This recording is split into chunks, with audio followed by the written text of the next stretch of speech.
Bran एक दर्जिन है जो अभी भी अपने बचपन के घर में रह रही है, जो अपनी माँ सारा और अपनी सबसे अच्छी दोस्त मॉड की मृत्यु का शोक मनाती है।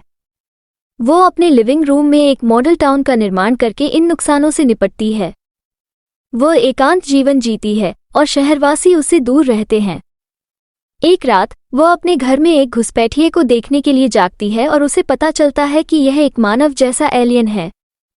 एलियन उसे वश में करने के लिए टेलीकिनेसिस का उपयोग करता है, लेकिन ब्रान गलती से एक मॉडल घंटी टॉवर के टूटे हुए टुकड़े से उसे मार देता है।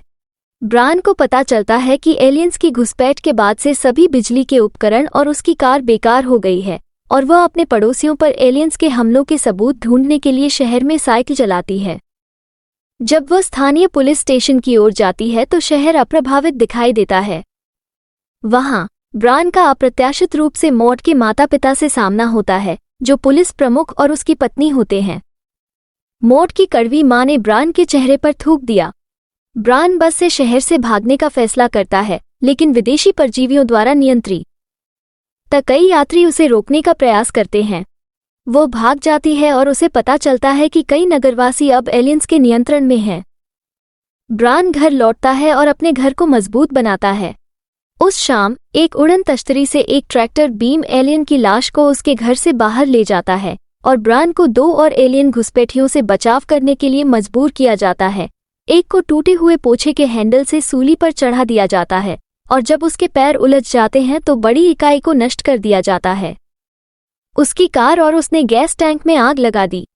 जब वह अपने घर में वापस भागती है तो एक अन्य एलियन उसे रोकता है और उसके मुंह में एक परजीवी डाल देता है। वह एक गहन मतिभ्रम में पड़ जाती है जिसमें उसका जीवन वापस सामान्य हो जाता है और मॉड अभी भी जीवित है।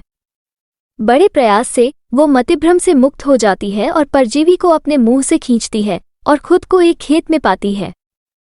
एक उड़न तश्तरी आती है और परजीवी को ब्रान के हमशक्ल में बदल देती है, जो असली ब्रान का जंगल में पीछा करता है। डोपलगैंगर ब्रान को पकड़ता है और उस पर चाकू से वार करता है, लेकिन ब्रान उसे बॉक्स कटर से मार देता है और एक सुनसान सड़क पर भाग जाता है। उड़न तश्तरी में खींचे जाने से पहले उसका सामना एक विशाल एलियन से होता है। जहाज के भीतर एलियंस के एक समूह द्वारा उसकी मानसिक जांच की गई, जिससे उस घटना का खुलासा हुआ जिसने शहर को उसके खिलाफ कर दिया। मॉड के साथ उसके एक तर्क के दौरान जब दोनों बहुत छोटे थे, मॉड ने ब्रान को जमीन पर गिरा दिया और ब्रान ने मॉड पर पत्थर से हमला किया, उसे मार रहा हूं।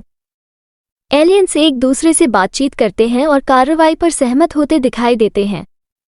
वे ब्रान को बिना किसी नुकसान के और उनके प्रभाव से मुक्त होकर पृथ्वी पर लौटा देते हैं। बाद में ब्रान को अपने मरम्मत किए गए घर में एक खुशहाल जीवन जीते हुए दिखाया गया है। शहर के अन्य निवासी एलियंस के नियंत्रण में हैं और आक्रमण से पहले ब्रान के जीवन के बिल्कुल विपरीत उसका गर्मजोशी से स्वागत करते हैं।